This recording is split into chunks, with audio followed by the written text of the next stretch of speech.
Hello, I'm Richard Ridge for Broadway World. Glenn Close is returning to Broadway in her iconic Tony Award-winning role of silent screen star Norma Desmond in Andrew Lloyd Webber's classic musical Sunset Boulevard. It will open here at the Palace Theater on February 9th under the direction of Lonnie Price, and we dropped by to meet the company. Well, this is a production that was done at the English National Opera last year in London at the Coliseum. It's a highly staged concert, very brilliantly directed by Lonnie, but that's what it is, with the orchestra on stage. And a great joy for me because it's really about the material. So people are coming really, and it doesn't have huge sets and things to impose itself on it. It's the score as I wrote it, and therefore I think what it offers is the opportunity to not only consider the score, but also you've got great acting performances, which are again not, as it were, overshadowed by very vast scenery. And I think if there's anything one could say about the original Sunset is that it looked wonderful, but that it was a pretty huge thing. And here, I think what surprised audiences and critics and everybody alike in London was just how much this was really conceived as a through-written piece of music, and it's got a really great libretto by Chris Hampton and Don Black, and I think this is what excites me is that you can hear the material and judge the material without a whole paraphernalia being put on top of it. Well, it takes place in an abandoned soundstage, and it's really Joe's point of view. It's almost as though the audience is the jury, and he is defending his life as to what happened to him in his time in Hollywood. And so we're seeing fragments of the moments in his life with Norma and arriving in California and Hollywood, and so it's really about Joe's point of view through the whole show. Yeah. And also, it's a deconstructed soundstage that happens to have a 40-piece orchestra, which is underscoring his life. And we get to hear Andrew's sort of rhapsodic, Max Steiner, glorious film score. Not only is it a great Broadway score, but it's a great film score. And with 40 players, you'll really feel it. It's just going to sound like the greatest movie ever. And also that, Glenn was very willing to approach this role freshly. And in the original production, as you remember that glorious John Napier set, it was very kind of hyper-realistic, and the acting wound up being a little more abstract. Glenn would even say almost a grotesque. And this is much more naturalistic. The set is deconstructed, but the acting is very, very much more naturalistic. She's eccentric, but she's not a creature. And it's really a love story, and about a middle-aged woman holding on to her life. Not only her career, but her life and her femininity. And whereas in 1950, when the film came out, a 30-year-old and a 50-year-old woman was a scandal, horrible, taboo. It's not true anymore. So it's that aspect of it is not what we're focusing on. It's not the age difference. It's who they are as people.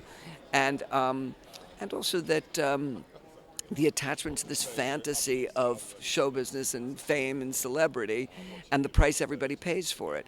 Norma will lose her mind, Joe will lose his life, Max will lose his reason for being, and Betty will lose the love of her life. So there's a great price paid for this attachment. It's one of my favorite roles that I've ever played, I think, because he's so intricate, he's so complicated, and he just keeps it all internally. And it comes out in little bursts here and there until the end when it finally reveals, the story. It's amazing. It's amazing.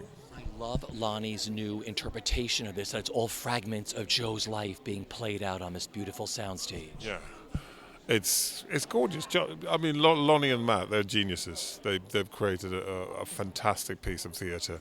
And I think because the set is stripped down to what it is, you focus a lot more on the characters and you get the story so much clearer. And together with the wonderful music of Andrew, on stage, when I'm there performing, I get, I go through the motions and I get very moved myself, not by my own performance, but by the whole, the story. This has been a musical of mine. I've just loved the music since I was so small. And having the opportunity to work on this thing with Glenn Close And, you know, Michael's phenomenal, and then Fred, and then Lonnie as a director. I mean, everyone and all the creatives. It's just the best amalgamation of the best talent around at the moment, and it's just brilliant, yeah. And playing Betty, what a great role, and singing the score. Tell me. I think one of the first songs I ever sung when I was a kid was Too Much in Love to Care. So being able to sing it on a Broadway stage, it's just a dream come true. How cliche. It's a dream come true. Sharing the stage with Glenn Close, what that's been like for you, rehearsing with her and then performing with her, what it means. She's one of those women, isn't she? I mean, not only is she an exquisite actress, but she's also a beautiful person as well. And I mean, she's everything and more that you could wish for. I was pinching myself every day, and I continue to pinch myself every day here now. It's just the most bizarre kind of experience.